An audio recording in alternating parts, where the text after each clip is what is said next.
सावित्री और सत्यवान की कथा।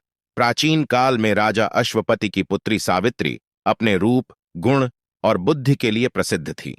विवाह योग्य होने पर उसने स्वयंवर में सत्यवान को अपने पति के रूप में चुना।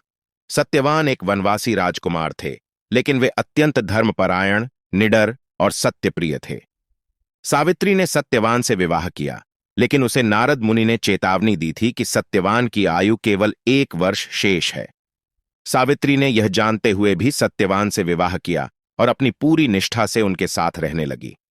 एक दिन सत्यवान लकड़ी काटने जंगल गए और वहीं उनकी मृत्यु हो गई। यमराज सत्यवान की आत्मा को लेने आए। सावित्री ने यमराज का पीछा किया और उनकी महिमा की स्तुति की। यमराज ने सावित्री की भक्ति, धैर्य और निष्ठा से प्रसन्न होकर वरदान देने की इच्छा जताई।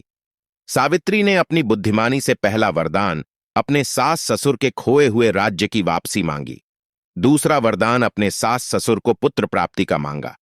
तीसरे वरदान में सावित्री ने स्वयं के लिए 100 पुत्रों की कामना की। यमराज ने इन वरदानों को स्वीकार किया।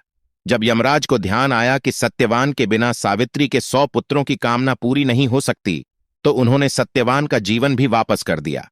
इस प्रकार सावित्री ने अपने पति को अपने साहस, प्रेम और बुद्धिमानी से मृत्यु के मुख से वापस लाया।